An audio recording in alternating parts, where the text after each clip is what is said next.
Welcome back to another video of Constitution of Pakistan 1973 series. आज के इस video में हम आर्टिकल 10 को डिस्कस करने वाले हैं which is related to the safeguards as to arrest and detention. यानी गिरफ्तारी और डिटेंशन होता है ना, कैद करना या नज़रबंद करना। तो गिरफ्तारी और नज़रबंदी के क्या तहफ़्फ़ुज़ात हैं, हम उनकी बात करने वाले हैं। काफ़ी लेंथी आर्टिकल है, तो आइए उसको थॉरोली रीड करते हैं और समझते हैं कि आर्टिकल हमें क्या कह रहा है। So let's begin. Fine, so सबसे पहले तो इसकी हेडिंग आ गई कि safeguards as to arrest and detention. उसके बाद इसके क्लॉज 1 को देखते हैं।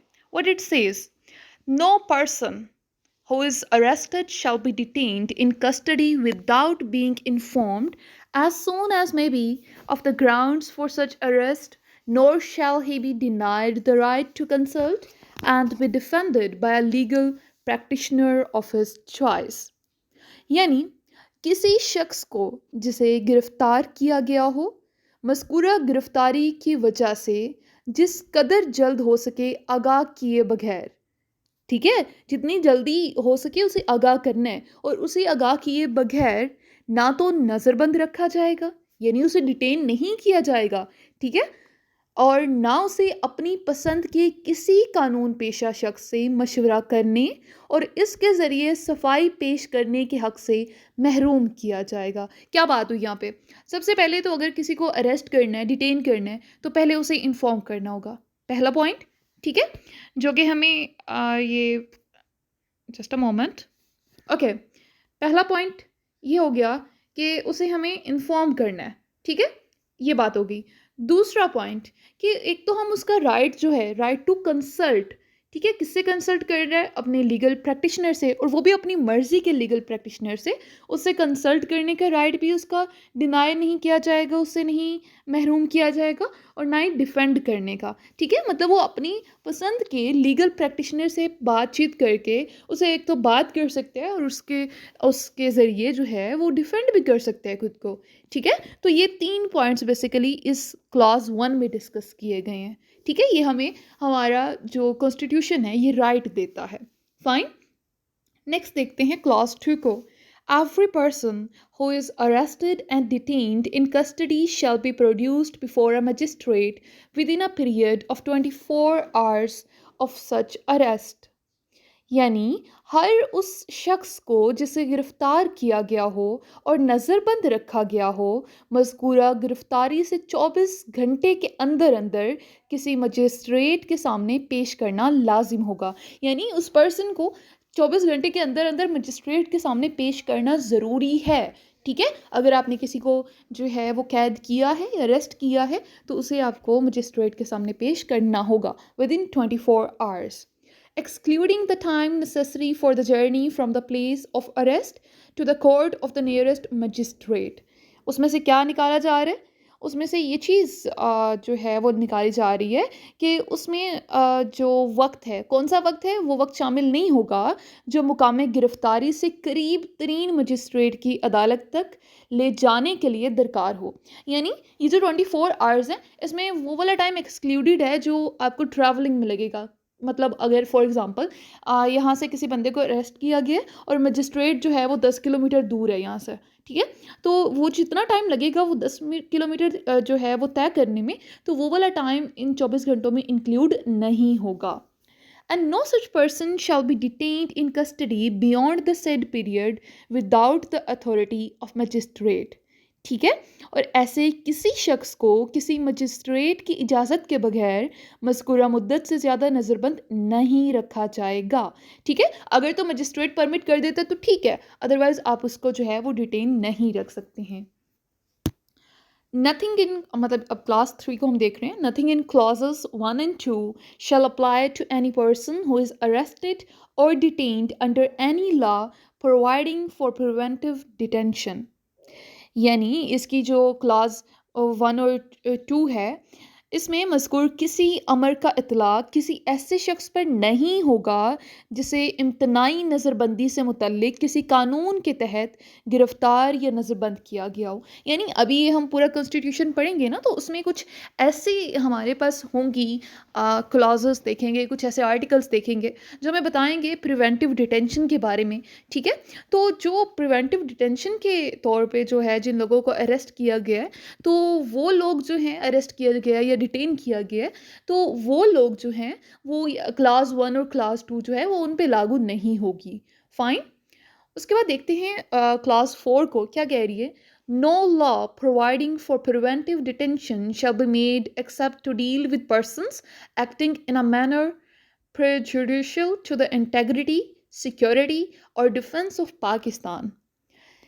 ये जो इम्तनाई नज़रबंदी है यानी प्रिवेंटिव डिटेंशन है, इसके लिए कोई कानून नहीं बनाया जाएगा बजस ऐसे लोगों के ख़िलाफ़ कार्रवाई करने के लिए जो किसी ऐसे तरीके पर काम करें जो पाकिस्तान या इसके किसी हिस्से की सालमियत, तहफ़्फ़ुज़ या दिफ़ा या पाकिस्तान के जो दिफ़ा है, ठीक है? उस पे और एनी पार्ट देयर ऑफ और एक्सटर्नल अफेयर्स ऑफ पाकिस्तान, यानी पाकिस्तान के जो एक्सटर्नल अफेयर्स हैं, जो अमूर खारजा हैं, उन पे और पब्लिक ऑर्डर, ठीक है? पाकिस्तान का जो हमारा पब्लिक ऑर्डर है यानी अमन अमा है और द मेंटेनेंस ऑफ सप्लाईज और सर्विसेज, ठीक है? या फिर रसद या खिदमात के बरकरार रखने के लिए and no such law shall authorize the detention of a person for a period exceeding 3 months। यानी यहाँ पे पहले वाला जो पॉइंट है पहले उसको देख लेते हैं कि वहाँ पे ये बात की गई है कि जो इम्तनाई नज़रबंदी है इसके लिए कोई कानून नहीं बनाया जाएगा बजस ऐसे लोगों के खिलाफ कार्रवाई करने के लिए जो किसी ऐसे तरीके पर काम करें जो पाकिस्तान या इसके किसी हिस्से की सालमियत, तहफ़्फ़ुज़ या दिफ़ा या पाकिस्तान के खारजी अमूर या अमन आमा या रसद या खिदमात के बरकरार रखने के लिए मुज़र हो, ठीक है? एंड नो सच लॉ और ना ही कोई ऐसा कानून shall authorise the detention of a person for a period exceeding 3 months।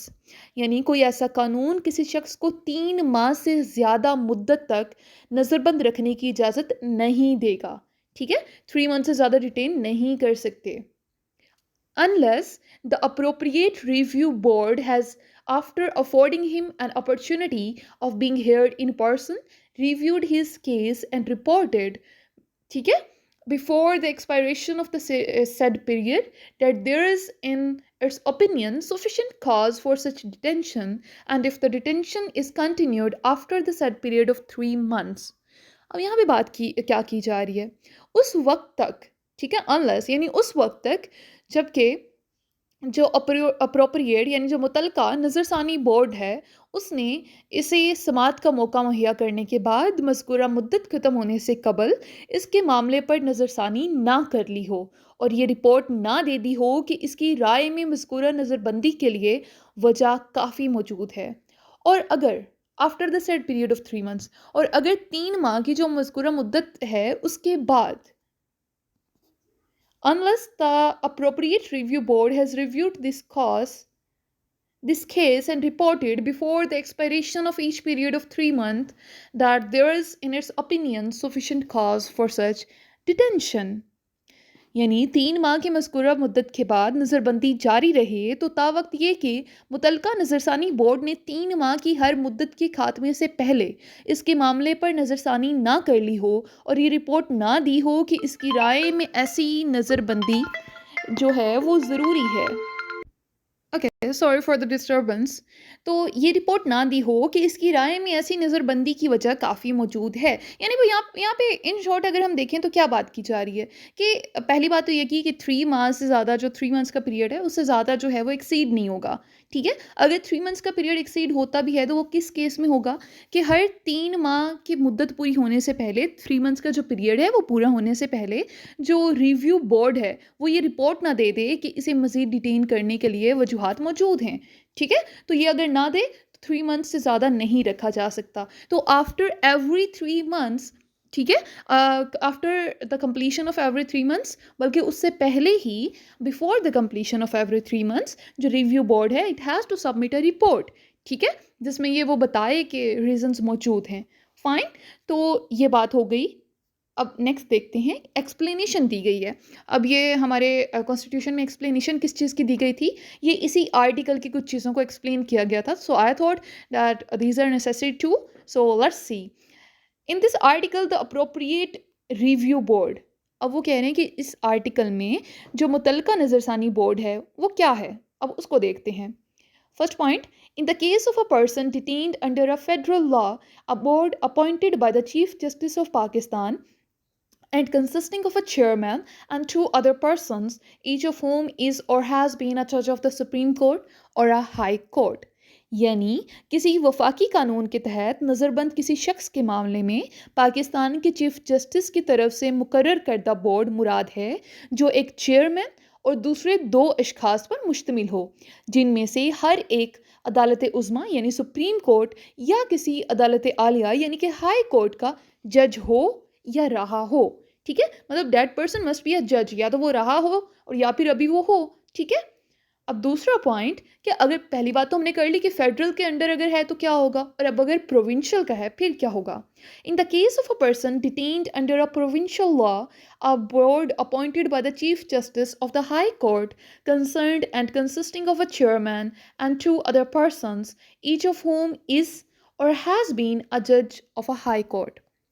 किसी सूबाई कानून के तहत नज़रबंद किसी शख्स के मामले में मुतलका अदालत आलिया के चीफ जस्टिस की तरफ से मुकर्रर करदा कोई बोर्ड मुराद है, जो एक चेयरमैन और दूसरे दो अशखास पर मुश्तमिल हो, जिनमें से हर एक किसी अदालत आलिया यानी हाई कोर्ट का जज हो या रहा हो। ठीक है, अब पिछले में फेडरल वाले में हमने देखा कि जो सुप्रीम कोर्ट का जो जज है वो ये कोर्ट बनाएगा, और उसमें जो जजेस होंगे उस कोर्ट में जो ये पर्टिकुलर है उसमें जजेस कौन होंगे, दो उसमें होने चाहिए शख्स और एक चेयरमैन होने चाहिए, और ये तीनों जो हैं या तो सुप्रीम कोर्ट के जज हों या रहे हों और या फिर हाई कोर्ट के। और प्रोविंशियल लॉ के अंडर अगर बंदा है तो यहाँ पे हाई कोर्ट का जो चीफ जस्टिस है वो ये बोर्ड बनाएगा, और दूसरा इसमें तीन ही लोग होंगे, दो दूसरे लोग और एक चेयरमैन, और ये तीनों लोग जो हैं वो जो हाई कोर्ट है उसके जज हों या फिर रहे हों। ठीक है, अब एक्सप्लेनेशन 2 है, the opinion of a review board shall be expressed in terms of the views of the majority of its members. अब ये एक्सप्लेनेशन क्या कह रही है, किसी नज़रसानी बोर्ड की राय का इजहार इसके अरकान की अक्सरियत के ख्यालात के मुताबिक किया जाएगा। यानी अगर 3 पर्सनस हैं, उन तीनों ने वोट किया है, दो एक साइड पे है एक एक साइड पे है, तो जो दो ने वोट किया है वो माना जाएगा। ठीक है, उसके बाद when any person is detained, ये जो है ये फिफ्थ वन इसकी क्लॉज है, यहाँ पे मेंशन नहीं किया मैंने, मैं आपको बता देती हूँ कि फिफ्थ क्लॉज है ये। when any person is detained in pursuance of an order made under any law providing for preventive detention, the authority making the order shall, यहाँ पे बात करते हैं, यहाँ तक बात ये हुई जब किसी शख्स को किसी ऐसे हुक्म की तकमील में नज़रबंद किया जाए जो इम्तनाई नज़रबंदी के हामिल किसी कानून के तहत दिया गया हो, तो क्या होगा, the authority making the order shall, तो हुक्म देने वाला जो है, जो अथॉरिटी है, within 15 days from such detention communicate to such person the grounds on which the order has been made and shall afford him the earliest opportunity of making a representation against the order। क्या बात हो रही है कि जो हुक्म देने वाला वो हाकिम मजाज जो है वो मज़कूरा नज़रबंदी से 15 दिन के अंदर मज़कूरा शख्स को इन वजूहात से मुतला करेगा जिनकी बिना पर वो हुक्म दिया गया हो, और इसे इस हुक्म के खिलाफ जो है वो अर्ज़त अशत पेश करने का अव्वलीन मौक़े फ़राहम करेगा। ठीक है, यानी अर्लीस्ट रिप्रेजेंटेशन जो है, अर्लीस्ट अपॉर्चुनिटी उसे दी जाएगी कि वो अपनी रिप्रेजेंटेशन को ज़ाहिर कर सके। ठीक है, यहाँ पे क्या बात हुई, एक तो अगर किसी को प्रिवेंटिव डिटेंशन के अंडर जो है वो जो है डिटेन किया गया है, तो जो अथॉरिटी है उसको ये हुक्म है कि उसने क्या करना है कि 15 दिन के अंदर अंदर जो पर्सन है उसको बतानी है, रीज़न्स बतानी है कि किन वजूहात की बिना पर उसे डिटेन किया गया, और उसके साथ साथ उसको ये अपॉर्चुनिटी भी देनी है, अर्लीस्ट अपॉर्चुनिटी, कि वो जो है अपनी रिप्रेजेंटेशन यानी वकील वगैरह से रब्ता कर सके। Okay, so the next point is provided the authority, it is the sixth point, a sixth clause, provided the authority making any such order may refuse to disclose facts which such authority considers it to be against the public interest to disclose. यानी ये उसी fifth वाले की continuance है, मगर शर्त ये है, अब क्या शर्त है, कि ऐसा कोई हुक्म देने वाला हाकिम मजाज इन अमूर वाक़या के अफशा से इनकार कर सकेगा जिनके अफशा को मज़कूरा हाकिम मजाज मुफाद आमा के ख़िलाफ़ समझता हो। ठीक है, ये वही फिफ्थ वाले के कंटिन्यूएंस है। क्लॉज फिफ्थ में जो हमने डिस्कस किया कि उसे वो रीज़न्स वगैरह बतानी है, लेकिन जो अथॉरिटी है वो कुछ ऐसी रीज़न को जो है वो डिस्क्लोज करने से मना कर सकता है जो उसे लगता हो कि पब्लिक इंटरेस्ट के खिलाफ हैं। ठीक है, ओके, सिक्स्थ क्लॉज को देखते हैं। The authority making the order shell furnish to the appropriate review board all documents relevant to the case unless a certificate signed by a secretary to the government concerned to the effort that it is not in the public interest to furnish any documents is produced। क्या बात हुई है? बात ये हुई है कि हुक्म देने वाला हाकिम मजाज इस मामले से मुतल्लिक तमाम दस्तावेज़ात, यानी जितने भी डॉक्यूमेंट्स हैं उनकी बात हो रही है, तमाम दस्तावेज़ात मुतलका नज़रसानी बोर्ड यानी रिव्यू बोर्ड जो है उसको फ्राहम करेगा जब तक कि मुतलका हुकूमत के किसी सेक्रेटरी का दस्तखत इस मजमून का तस्दीकनामा पेश ना कर दिया जाए। यानी जब तक सेक्रेटरी टू द गवर्नमेंट का साइन किया हुआ उसे ऑर्डर ना मिल जाए तब तक जो है वो अथॉरिटी मेकिंग उसको नहीं देगा, वो सारे डॉक्यूमेंट्स फर्निश नहीं करेगा। ठीक है, किसी दस्तावेज़ात का पेश करना मुफाद आमा में नहीं है। फाइन, ये तो मुफाद आमा वाली बात होगी, और उसका मतलब यहाँ पे तो यही बात कंप्लीट हमारी हो गई कि उसको पेश नहीं किया जाएगा। ओके, क्लॉज 7 देखते हैं what it says. With in a period of 24 months commencing on the day of his first detention in pursuance of an order made under a law providing for preventive detention, no person shall be detained in pursuance of any such order for more than a total period of 8 months in the case of a person detained for acting in a manner prejudicial to public order and 12 months in any other case। अब यहाँ पे क्या बात हुई है? यहाँ पे बात ये हुई है कि जो इम्तनाज़ी नज़र बंदी है, इम्तनाई नज़रबंदी जो प्रिवेंटिव डिटेंशन है, इसके हामिल किसी कानून के तहत दिए गए किसी हुक्म की तामील में किसी शख्स को उसकी पहली नज़रबंदी यानी जो पहली डिटेंशन है, फर्स्ट डिटेंशन है, उसके दिन से 24 माह की मुद्दत के अंदर 24 मंथ, ठीक है, यानी 2 साल बेसिकली बात हो रही है, 24 माह की मुद्दत के अंदर किसी मज़कूरा हुक्म के तहत अमन आमा के लिए मज़र तरीके पर कोई फ़ेल करने पर नज़रबंद किए जाने वाले किसी शख्स की सूरत में 8 माह की मजमूई मुद्दत से ज़्यादा और किसी दूसरी सूरत में 12 माह से ज़्यादा के लिए नज़रबंद नहीं रखा जाएगा। यानी चाहे प्रिवेंटिव डिटेंशन हुई है उसमें भी जो है आपको जो है 8 मंथ्स का पीरियड होगा या मैक्सिमम 12 मंथ्स का पीरियड होगा जिसके लिए आप एक पर्सन को डिटेन कर सकते हैं, इससे ज़्यादा डिटेन नहीं रखा जा सकता। ठीक है, 7th वाला ही आगे इसकी पर्सनस है कि provided that this clause shall not apply to any person who is employed by or works for or acts on instructions received from the enemy. मगर शर्त ये है, अब शर्त क्या है? शर्त ये है कि इस क्लॉज का इतलाक किसी ऐसे शख्स पर नहीं होगा जो दुश्मन का मुलाजिम हो या इसके लिए काम करता हो या इसकी तरफ से मिलने वाली हदायत पर अमल करता हो। ठीक है, अगर तो वो दुश्मन का मुलाजिम जो है वो है तो केस कुछ और होगा। Fine, or who is acting or attempting to act in a manner prejudicial to the integrity, security, or defense of Pakistan or any part thereof, or who commits to attempt or attempts to commit any act which amounts to an anti-national activity as defined in a federal law, or is a member of any association which has for its sub-objects or which indulges in any such anti national activity. ठीक है, अब यहाँ पे basically ये जो हमने अब तक देखा है 7th में पहले वाला पॉइंट देख लिया था, और ये वाला पॉइंट और ये जो नेक्स्ट उसी की कंटिन्यूअंस थी। इसमें बात क्या की गई है, हमने पीछे देखा था ना 7th क्लॉज में कि 12 माह से ज़्यादा किसी को डिटेन नहीं रखा जा सकता। तो अब यहाँ से कुछ लोगों को इसमें से निकाल दिया गया, एग्जम्प्ट किया गया, यानी कुछ लोग ऐसे हैं जिनको 12 माह से ज़्यादा के लिए भी डिटेन किया जा सकता है। ठीक है, तो अब हम उन्हीं की बात कर रहे हैं। ठीक है, पहले हमने देख लिया कि अगर वो दुश्मन का मुलाजिम हो या उसके लिए काम करता हो या उससे मिलने वाली जो हदायत हैं उन पे अमल करता हो। और अब और देखते हैं, या वो जो किसी ऐसे तरीके से काम कर रहा हो या काम करने के इकदाम कर रहा हो जो पाकिस्तान या इसके किसी हिस्से की सालमियत, तहफ़्फ़ुज़ या दिफा के लिए मज़र हो, या जो किसी ऐसे फ़ेल का इर्तिकाब करे या इर्तिकाब करने का इक़दाम करे जो किसी वफ़ाक़ी कानून में दर्ज शुदा तारीफ़ के मुताबिक किसी कौम दुश्मन सरगर्मी के मसावी हो, या जो किसी ऐसी जमात का रुकन हो जो जिसके मकासद में कोई मज़कूरा कौम दुश्मन सरगर्मी शामिल हो या जो इसमें मुलव्वस हो। ठीक है, जब ऐसा कोई पर्सन है तो वो इस क्लॉज़ से एग्ज़म्प्ट कर दिया जाएगा। ठीक है?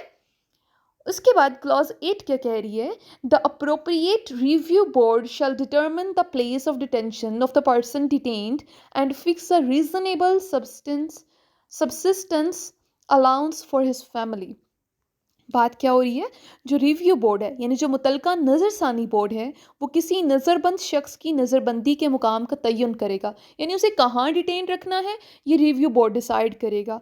ठीक है, और इसके जो फैमिली है उसका जो कुंबा है उसके लिए माकूल गुजारा अलाउंस मुकर्रर करेगा, यानी जिस पर्सन को डिटेन किया जा रहा है उसकी फैमिली को कुछ अलाउंस भी मिलता रहेगा ताकि वो सर्वाइव कर सकें। ठीक है, 9th इसका जो क्लॉज है उसको देखते हैं। Nothing in this article shall apply to any person who for the time being is an enemy alien। इस आर्टिकल में मज़कूरा किसी अमर का इतलाक किसी ऐसे शख्स पर नहीं होगा जो फ़िलवक्त गैर मुल्की दुश्मन हो। ठीक है, ऐसा कोई भी पर्सन है तो उस पे ये आर्टिकल जो है वो अप्लाई नहीं होता है। सो यहाँ तक हमारा ये आर्टिकल कंप्लीट हुआ। ठीक है, इसका जो एक और पार्ट है उसको हम सेपरेट वीडियो में देखेंगे। So that's it, thank you.